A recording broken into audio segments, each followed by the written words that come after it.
Assalamualaikum warahmatullahi wabarakatuh. Selamat datang di channel Langkah Terlarang. Tempat di mana kisah nyata, penuh hikmah dan inspirasi, kami suguhkan untuk hati yang ingin merenung. Sebelum kita mulai kisah penuh makna ini, mari kita awali dengan keberkahan. Tuliskan bersama di kolom komentar. Allahumma shalli ala Sayyidina Muhammad. Semoga dengan bersyalawat, hati kita menjadi tenang, hidup kita diberi berkah. Dan kisah hari ini bisa menjadi pelajaran untuk kita semua. Inilah kisah tentang jejak langkah yang tak terhapus waktu. Jejak seorang pemimpin. Jejak kaki Dedi Mulyadi di tanah Jawa Barat. Langit Subang pagi itu masih berselimut kabut tipis. Di kampung Sukadaya, suara kokok ayam menyambut hari dengan semangat. Di tengah aroma tanah basah dan suara jangkrik yang belum sepenuhnya diam, tampak seorang anak kecil menggiring 2 ekor domba milik ibunya. Anak itu bernama Dedi. Ia adalah anak bungsu dari 9 bersaudara. Ayahnya, Pak Sahlin, adalah seorang pensiunan tentara yang keras dan disiplin. Ibunya, Bu Karsiti, adalah perempuan tangguh yang dikenal sebagai relawan Palang Merah Indonesia. Mereka bukan keluarga kaya, tapi selalu bersyukur atas apa yang ada. Sejak kecil, Dedi sudah terbiasa hidup sederhana. Sepulang sekolah, ia membantu ibunya di ladang. Kadang menggembala, kadang mencangkul, kadang hanya duduk di bawah pohon jambu sambil membaca buku pinjaman dari perpustakaan keliling. Ia mencintai ilmu, meski lingkungan sekitarnya menganggap mimpi itu terlalu mewah untuk anak kampung sepertinya. "Di, kamu ngapain baca buku tebal begitu? Mau jadi profesor?" canda seorang temannya sambil melempar tanah. Dedi hanya tersenyum. Dalam hatinya, ia tahu satu hal. Ia ingin sekolah tinggi, ingin memperjuangkan orang-orang kecil seperti ibunya yang sering dipinggirkan. Ketika remaja, Dedi melanjutkan pendidikan ke SMA Negeri 1 Purwadadi. Jaraknya jauh dari rumah. Ia harus naik sepeda tua sejauh lebih dari 10 km setiap hari. Tapi semua itu tak menghalanginya. Ia selalu datang paling pagi, duduk di bangku depan, dan mencatat setiap kata guru dengan penuh semangat. Hingga akhirnya, ia diterima di Sekolah Tinggi Hukum Purnawarman di Purwakarta. Di sana, hidupnya berubah. Ia mulai aktif di organisasi mahasiswa, menjadi ketua HMI Cabang Purwakarta. Semangatnya membara. Ia berbicara lantang tentang keadilan, tentang petani yang lahannya digusur, tentang buruh yang tak digaji layak. Ia pun sering dicemooh, disebut anak kampung yang sok idealis. Tapi Dedi tak goyah. Ia tahu, perjuangan tidak akan pernah nyaman. Tapi ia percaya, suara rakyat kecil harus ada yang dengar. Tahun 1999 adalah awal perubahan besar bagi Dedi. Ia terpilih sebagai anggota DPRD Kabupaten Purwakarta dari Partai Golkar. Orang-orang mulai mengenalnya sebagai sosok muda yang lantang, berani, dan dekat dengan rakyat. Namun, bagi Dedi, jabatan bukanlah tujuan akhir. Itu hanya alat untuk memperjuangkan nasib orang-orang kecil. Dedi punya kebiasaan yang unik. Saat banyak politisi sibuk di ruangan ber-AC, ia lebih sering ditemukan duduk bersama tukang becak, buruh pabrik, atau petani di sawah. Ia mendengar keluhan mereka, mencatat setiap keluh kesah yang disampaikan dengan tulus. "Aku ini cuma ibu-ibu warung kecil, Pak Dedi. Tapi tiap bulan dipalak sama oknum. Gimana bisa maju jualanku?" kata Burina, seorang pedagang kecil di Pasar Rebo. Dedi hanya mengangguk, tapi esoknya, ia sudah duduk di pos jaga pasar, memanggil pihak keamanan, dan menegur mereka di depan umum. Tahun 2003, ia terpilih sebagai Wakil Bupati Purwakarta. Lalu, di 2008, ia naik menjadi bupati dan menjabat 2 periode. Saat itulah Dedi Mulyadi benar-benar mewarnai Purwakarta dengan jejak-jejak yang tak biasa. Ia bangun taman budaya, memperindah kota dengan ornamen-ornamen Sunda, dan yang paling menarik, ia membuat jam kerja birokrat berubah. Pegawai negeri tak boleh pulang sebelum menyapa warga. Ada yang mencibir, tapi lebih banyak yang terinspirasi. Namun, jalan yang ia tempuh tidak mudah. Banyak pihak yang merasa terusik. Gaya Dedi terlalu populis, ujar lawan politiknya. Tapi Dedi menjawab dengan kerja nyata. Ia tidak pernah takut ditinggalkan elit. Yang ia takutkan hanya satu, dilupakan oleh rakyat kecil yang dulu menyebutnya anak mereka. Setelah 2 periode memimpin Purwakarta, Dedi tidak langsung melompat ke panggung nasional. Ia tahu, politik bukan sekadar soal jabatan, tapi soal waktu dan kesiapan. Ia menghabiskan 1 tahun hanya untuk berkeliling kampung, dari desa ke desa, menyambung silaturahmi dengan rakyat yang pernah ia bantu dan pernah membantunya berdiri. Tahun 2019, ia mencalonkan diri sebagai anggota DPR RI. Banyak yang meragukan, katanya terlalu lokal. Tapi rakyat bicara lain. Ia terpilih dan melenggang ke Senayan dengan suara tinggi dari Jawa Barat 7. Di Komisi 6 DPR RI, Dedi menjadi sosok yang terus menyuarakan suara rakyat kecil. Ia keras soal distribusi sembako, pengawasan BUMN, dan pemberdayaan UMKM. Tapi ia tetap Dedi yang sama, lebih suka turun ke lapangan daripada duduk di gedung tinggi. Ketika pandemi COVID-19 melanda, Dedi adalah salah satu anggota dewan yang belusukan tanpa protokol berlebihan. Ia membagikan masker, sembako, dan bahkan membantu mengurus pemakaman warga yang ditolak karena status positif COVID. Ia tak takut, karena baginya, pemimpin sejati adalah yang hadir saat rakyat paling membutuhkan.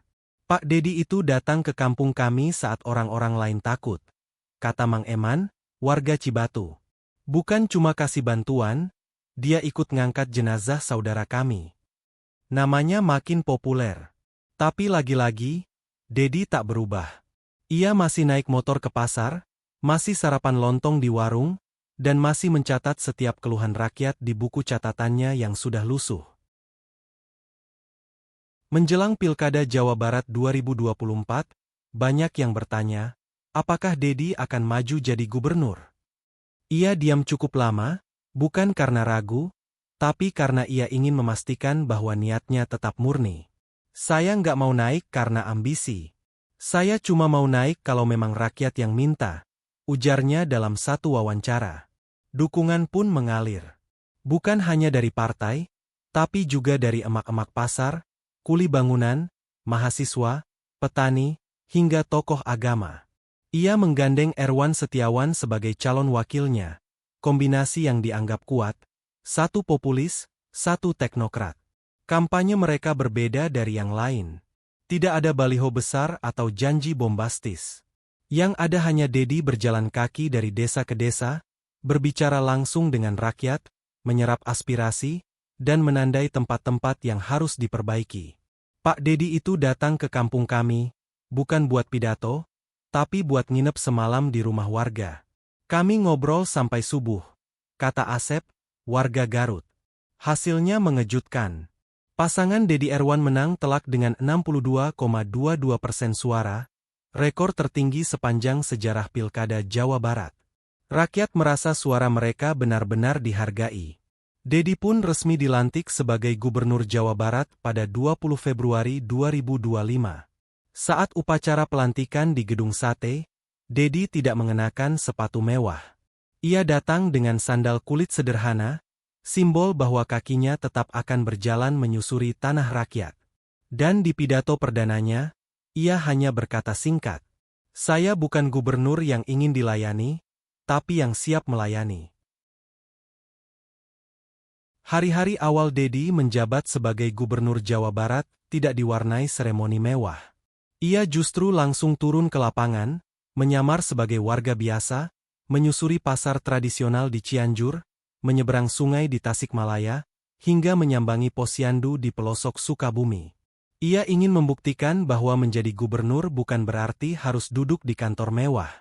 Baginya, kantor terbaik adalah jalanan, rumah rakyat, dan pasar-pasar. Dalam satu kesempatan, ia datang ke kantor dinas sosial tanpa memberitahu siapapun. Di sana, ia melihat antrean panjang ibu-ibu yang mengurus bantuan. Wajah mereka lelah, matanya sayu. Ia langsung menemui kepala dinas dan bertanya, Kenapa mereka harus antre berjam-jam hanya untuk dapat haknya? Sejak itu, Dedi mengubah sistem pelayanan sosial.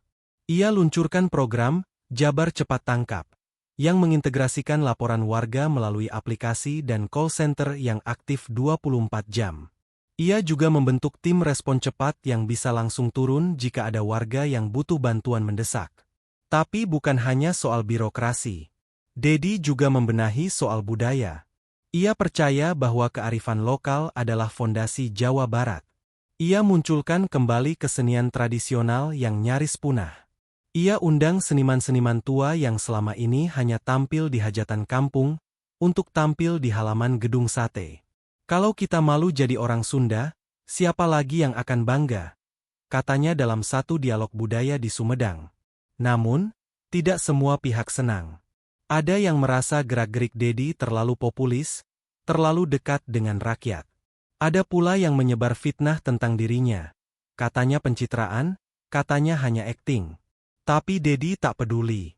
Ia hanya menjawab. Lebih baik dibilang pencitraan daripada tak terlihat sama sekali oleh rakyat. Satu hal yang membuat Dedi disegani adalah keberaniannya menyentuh isu-isu yang selama ini tabu, seperti mafia tanah, korupsi bansos, dan eksploitasi alam. Ia pernah menghentikan proyek besar yang merusak hutan lindung di Garut. Meskipun proyek itu disokong investor besar, Dedi tetap kukuh. Saya lebih takut pada dua rakyat yang tanahnya dirampas, daripada tekanan pemilik modal, katanya di depan media. Ia juga meluncurkan program Jabar Tanpa Lapar, sebuah sistem distribusi pangan yang memastikan tak ada warga Jawa Barat yang kelaparan, terutama anak-anak dan lansia. Program ini dikerjakan bersama tokoh masyarakat, LSM, dan relawan. Di daerah-daerah miskin, dapur umum dibangun. Sembako disalurkan langsung ke pintu rumah. Pada suatu malam, ia mendatangi kampung nelayan di Pantura. Seorang ibu menyambutnya dengan mata sembab. Ia cerita bahwa anaknya tidak sekolah karena harus membantu menangkap ikan. Dedi menatap langit yang kelam malam itu. Lalu berkata, "Bu, mulai besok, anak ibu akan sekolah. Saya yang jamin." Keesokan harinya, tim dari Dinas Pendidikan turun langsung ke lokasi, membawa seragam, buku, dan membebaskan segala biaya. Cerita-cerita seperti itu terus menyebar. Bukan karena Dedi ingin viral, tapi karena rakyat akhirnya merasa punya pemimpin yang peduli. Bukan karena kamera, tapi karena nurani.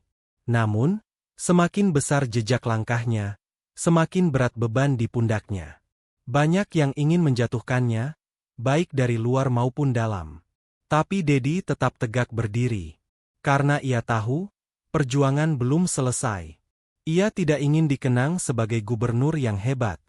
Ia hanya ingin ketika rakyat menyebut namanya, mereka berkata, "Dedi Mulyadi, itu orang yang pernah datang ke kampung kami dan dengar suara kami."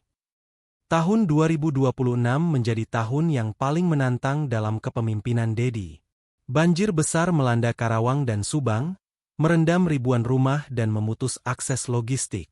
Di tengah kekacauan itu, Gubernur Dedi turun langsung. Ia tidak menunggu laporan resmi. Ia datang membawa sekop, sepatu bot, dan semangat. Di posko pengungsian, ia ikut membantu memasak, mendengarkan keluhan warga, dan bahkan ikut menggotong lansia yang sakit ke ambulans. Namun, di balik ketegasannya, Dedi mulai menyimpan beban yang tak sedikit. Ia tahu, membenahi ketimpangan di Jawa Barat bukan perkara 1 atau 2 tahun.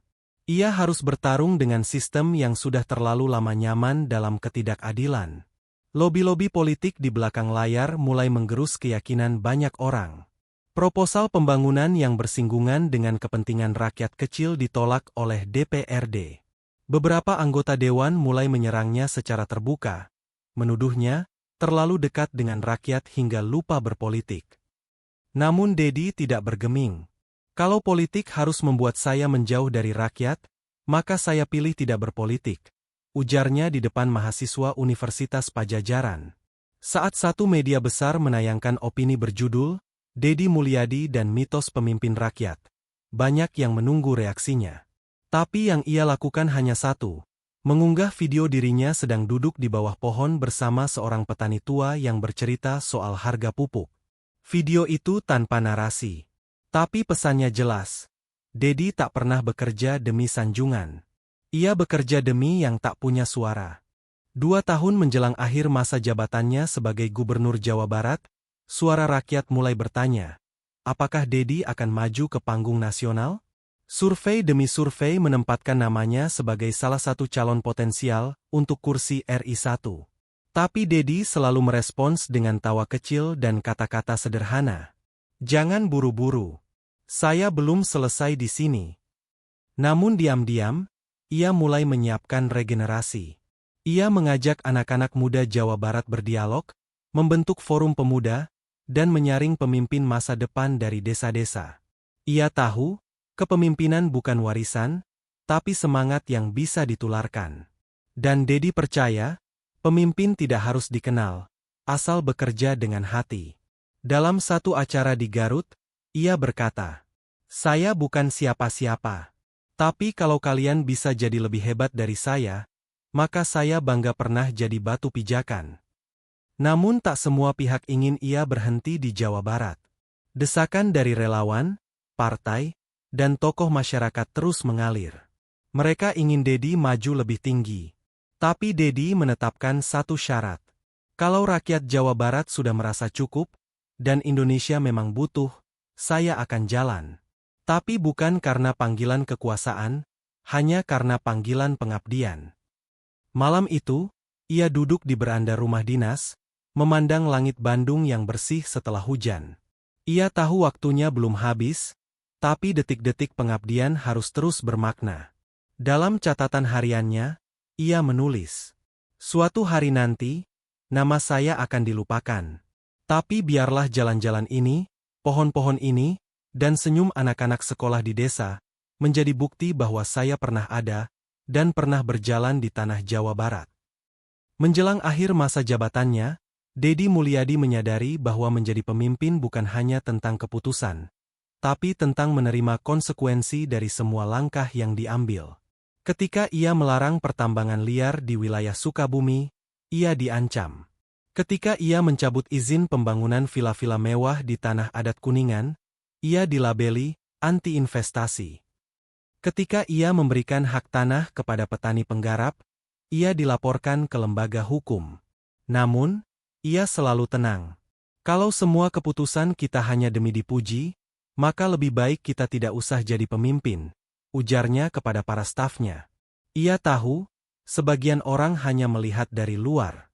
Mereka tidak tahu bagaimana ia menahan tangis saat melihat anak-anak tak punya seragam, atau saat ia harus memilih antara anggaran pembangunan jalan atau penyediaan gizi bagi bayi miskin.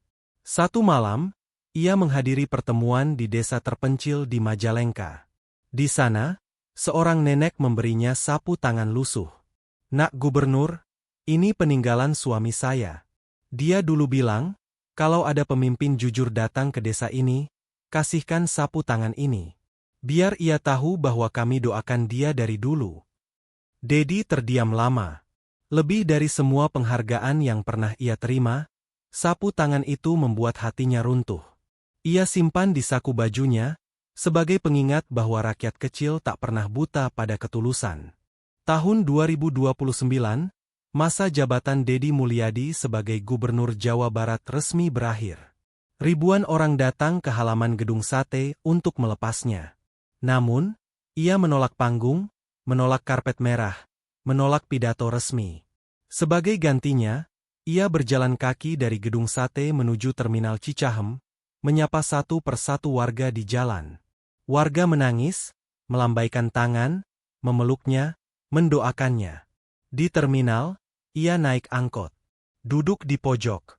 Tak banyak yang tahu bahwa hari itu, gubernur mereka sudah jadi rakyat biasa kembali. Namun jejaknya tak padam. Di desa-desa, sumur-sumur bor yang ia bangun masih mengalirkan air. Di sekolah-sekolah, anak-anak masih belajar di ruang yang dulu ia perjuangkan. Di jalanan, mobil ambulans gratis masih beroperasi. Di dada rakyat kecil, nama Dedi Mulyadi masih disebut dalam doa. Ia tak lagi memegang jabatan, tapi ia tetap hadir. Suatu hari, seorang anak SD menulis karangan berjudul Pahlawan Tanpa Baju Besi. Di dalamnya, tertulis, namanya Kang Dedi. Ia suka nyeker, senang ngobrol sama nenek-nenek, dan tidak malu makan di warteg. Tapi kata ibu saya, dialah orang yang bikin kampung kami punya sekolah. Di sebuah rumah sederhana di pinggiran Purwakarta, Dedi duduk di bawah pohon beringin. Ia menatap sawah yang membentang, angin meniup rambutnya yang mulai memutih. Ia tersenyum kecil. Bukan karena semuanya sempurna, tapi karena ia tahu. Ia pernah berjalan di tanah Jawa Barat, dan jejak itu tak akan hilang.